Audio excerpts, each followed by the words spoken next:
हमारी संस्कृति, हमारे संस्कार सदा रहे हमारे साथ। भारत के महान ग्रंथों और काव्यों का संपूर्ण संकलन। सब्सक्राइब करें तिलक। कई तरीके की एलईडी लाइट्स आपके घर और ऑफिस के लिए। GR LED lights, make India bright.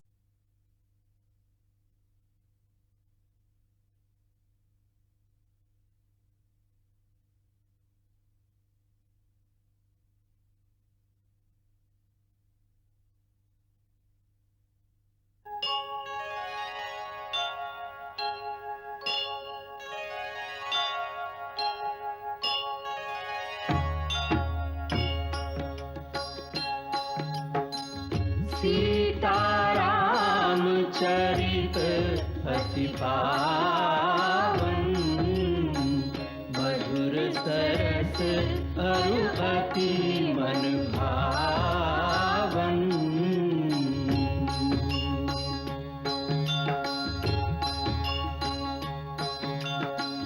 पुनि पुनि कितने हो सुने सुनाए, की प्यास बुझत न बुझाए।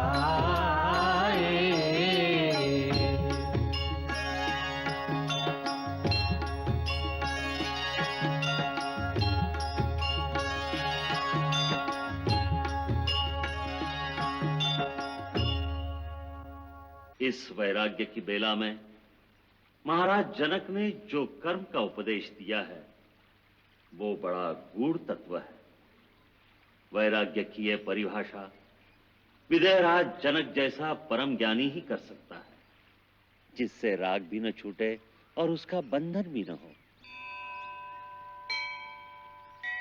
यह परम ज्ञान है।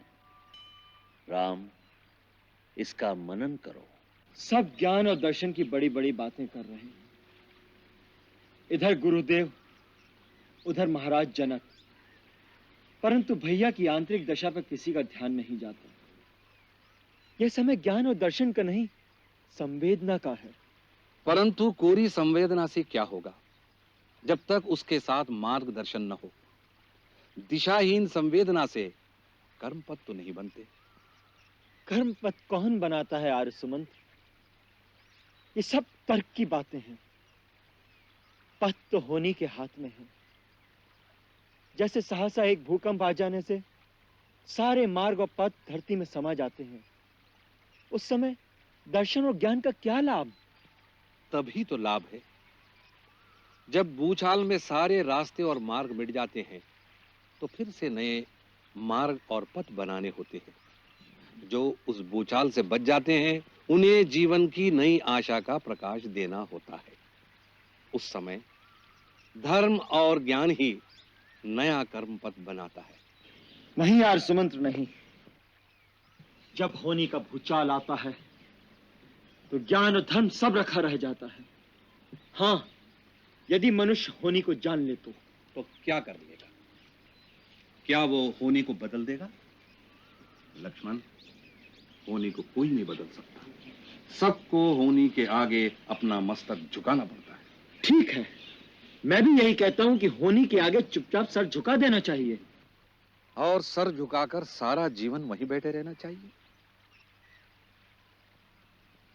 भूचाल के पश्चात मनुष्य किसी दिशा में किसी रास्ते पर तो चलेगा। यहीं पर उसे शास्त्र और दर्शन की आवश्यकता पड़ती है, जो उसे यह बताए कि इस अवस्था में उसका धर्म क्या है और उसका रास्ता किधर है। परंतु वह रास्ता सोचने की सुध किसमें होगी? होने की चोट इतनी अकस्मात और कठोर होती है कि मनुष्य का होश स्थिर नहीं रहता। या तो वो जड़वत हो जाता है या पागल। तभी तो गुरु की आवश्यकता है, क्योंकि गुरु न तो बेहोश होता है न पागल होता है। गुरु का ज्ञान हर अवस्था में स्थिर रहता है। यदि गुरु को इतना ही ज्ञान होता है तो होने से पहले उसका उपचार क्यों नहीं कर लेते?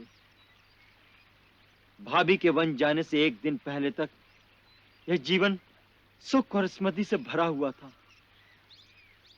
फिर अचानक जैसे एक बिजली गिरी और एक ही रात में सब कुछ हो गया। यदि गुरु को उसका पता होता तो गुरु क्या कर लेते, यही तो मैं पूछ रहा हूं। लक्ष्मण, जिन्हें पता होता है वो होनी के मामले में हस्तक्षेप नहीं करते।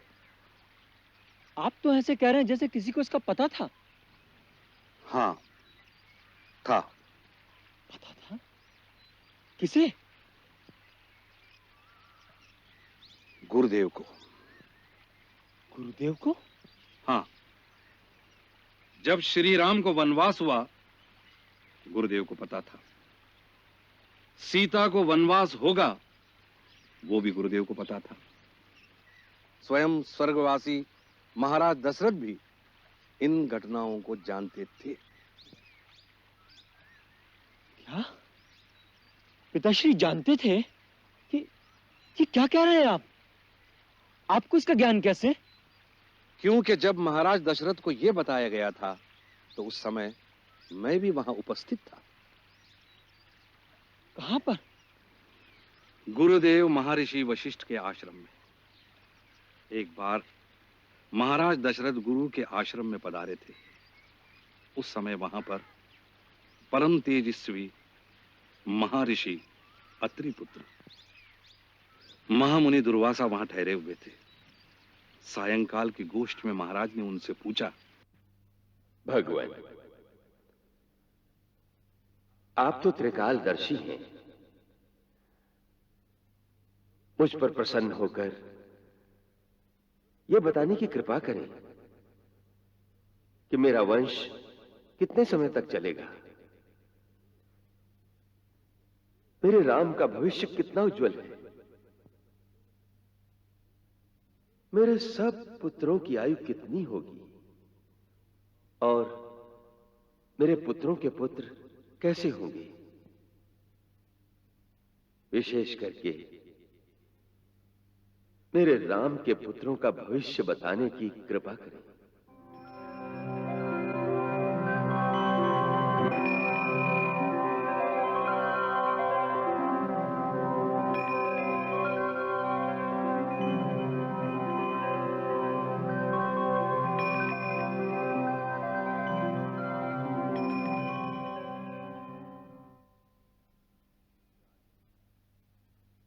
राजन, आपके सारे पुत्र दीर्घजीवी हैं।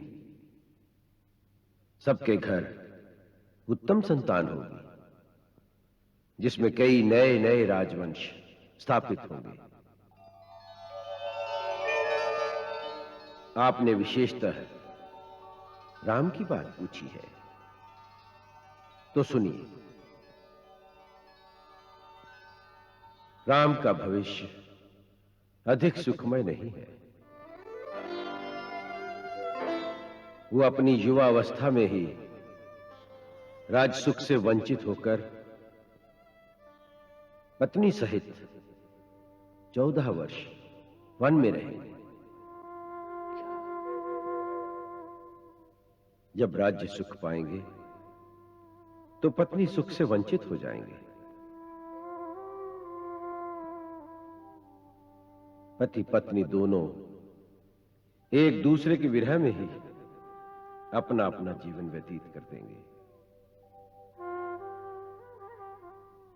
उनके 2 पुत्र भी होंगे जो बड़े पराक्रमी होंगे। दोनों नए राज्य स्थापित करेंगे। राम उनका अभिषेक अयोध्या से बाहर करेंगे, अयोध्या में नहीं। क्या?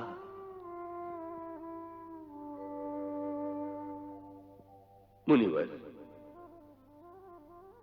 राम तो मुझे सबसे अधिक प्रिय है। मेरे उसी पुत्र के भाग्य में इतना दुख क्यों? राजन, श्री राम के भाग्य के बारे में आपने जो बात कही है वो अज्ञानवश कही है, क्योंकि आप नहीं जानते कि आपके पुत्र राम तो स्वयं भाग्य विधाता है। अर्थात?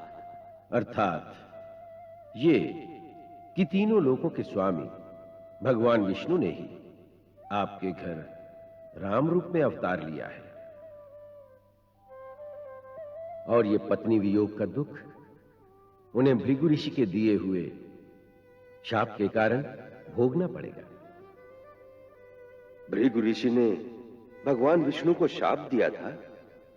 हां, देवासुर संग्राम के समय देवताओं से पीड़ित होकर दैत्यों ने महर्षि भृगु की पत्नी की शरण ली थी। इस पर कुपित होकर भगवान विष्णु ने अपने चक्र से भृगु पत्नी का सिर काट दिया।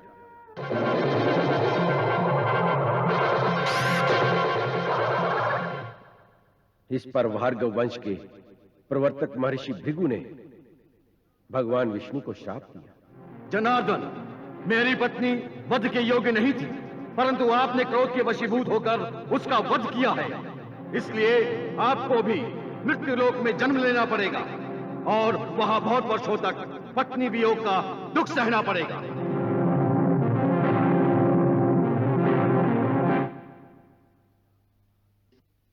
तत्पश्चात महाराज दशरथ ने मुझे शपथ देकर कहा था कि ये बात राम, लक्ष्मण, भरत, शत्रुघ्न को कभी न कहना। इसीलिए आज तक मैंने ये बात सदा गोपनीय रखी थी। ऐसी विचित्र बात सुनकर मन में कई प्रकार के प्रश्न उठते हैं। यदि आपको ये सब पता है तो फिर भी हम इस प्रकार दुखी क्यों होते हैं? तुम्हारे वनवास जाने पर मैं इतना विवल क्यों हो गया था? ऐसे ऐसे कई प्रश्न मेरे मन में भी उठते हैं, पर उनका उत्तर मुझे नहीं मिलता। ऐसा लगता है कि हम साधारण प्राणी माया के जाल में ऐसे फंसे हुए हैं कि उनमें से बच के निकलना संभव नहीं है। श्री राम को देखो, स्वयं भगवान विष्णु के अवतार हैं। फिर भी जब नर रूप धारण किया है तो अपने आप को संपूर्णतः माया के अधीन कर दिया है। उसी प्रकार दुखी होते हैं, विवल होते हैं। फिर हमारी क्या गिनती है लक्ष्मण?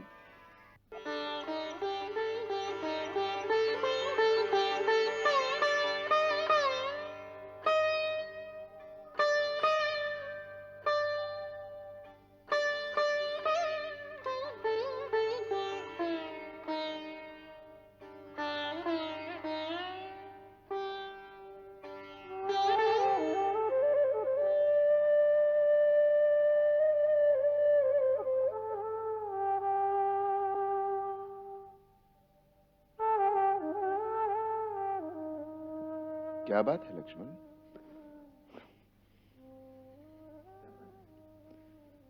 कुछ नहीं भैया। किस गहरी सोच में डूबे हुए हो? सोच में नहीं, एक दुविधा में फंस गया हूं। कैसी दुविधा? बड़ी विचित्र दुविधा है भैया। आर्य सुमंत्र कह रहे थे आप भगवान विष्णु के अवतार हैं और भाभी सीता भगवती लक्ष्मी के अवतार हैं।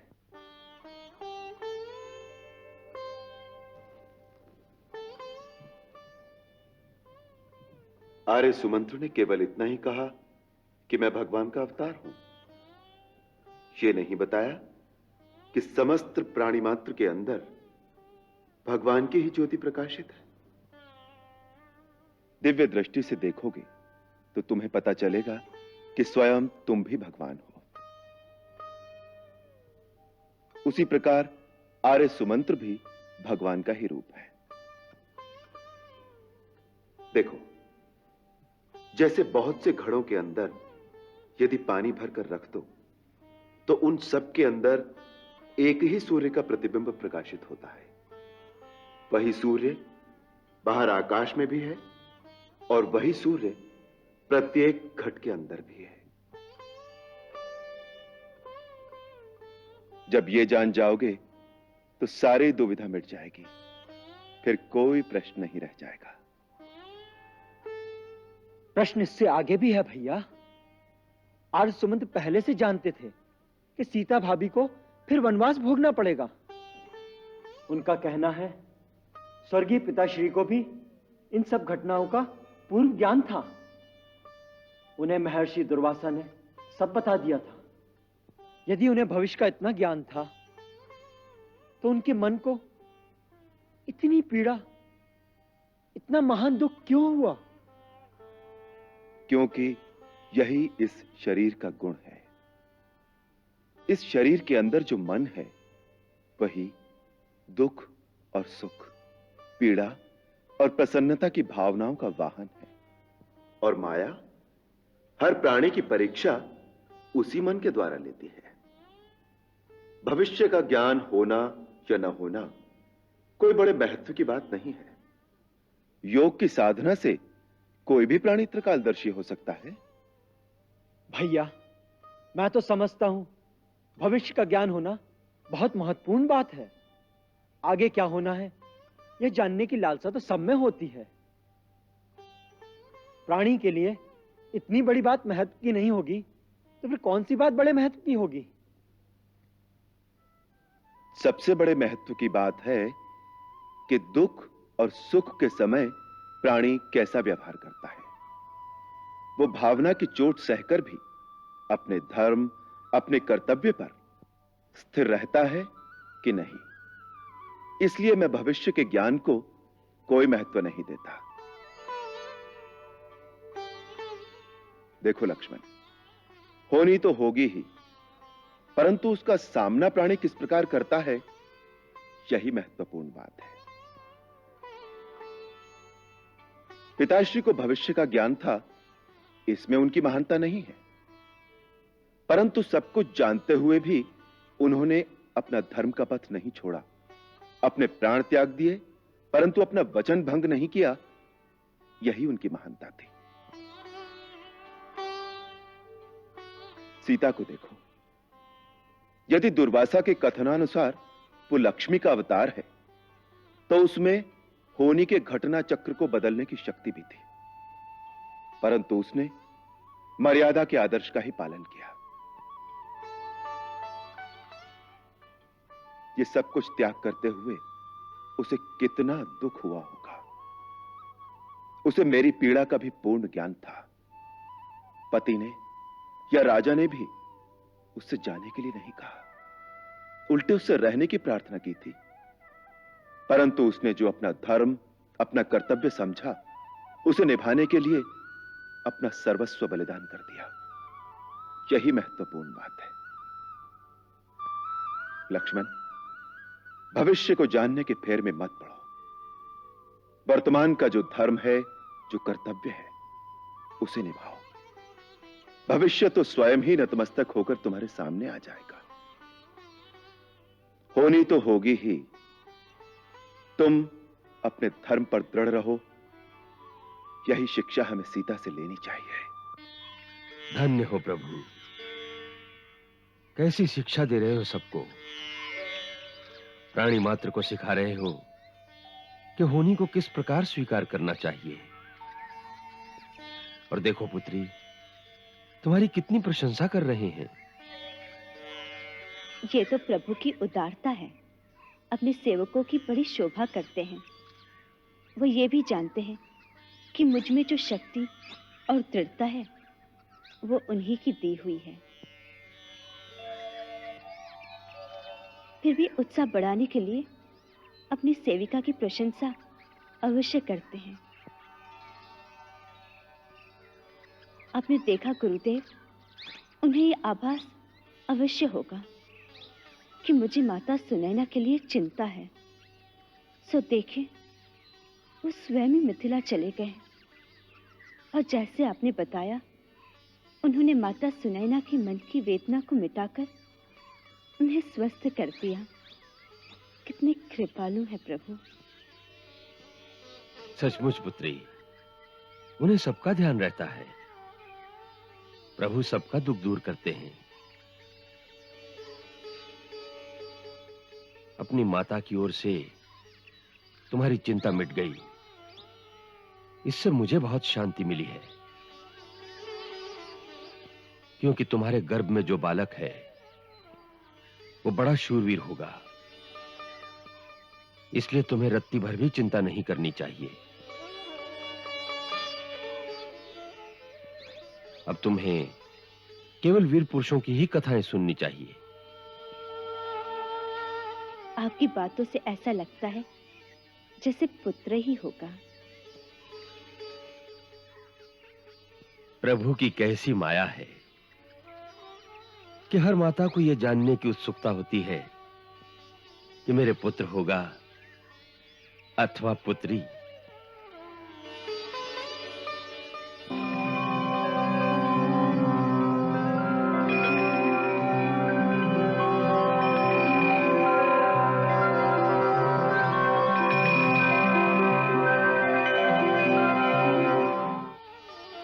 अवश्य पुत्र होगा और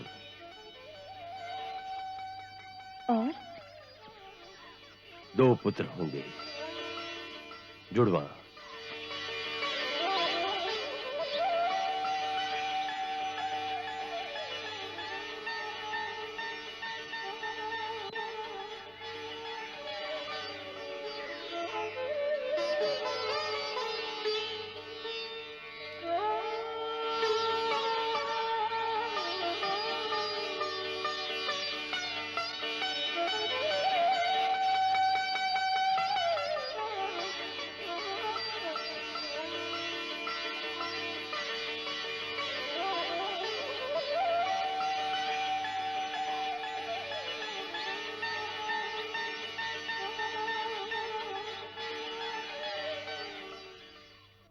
मंगल भवन अमंगल हारी, प्रभु सुदशरथ अजिर बिहारी।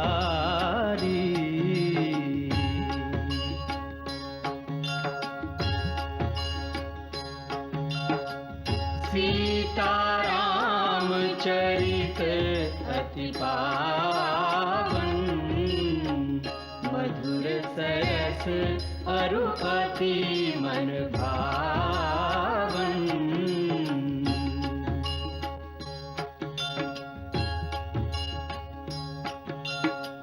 पुनि पुनि कितने हो सुने सुनाए, हिय की प्यास बुझत न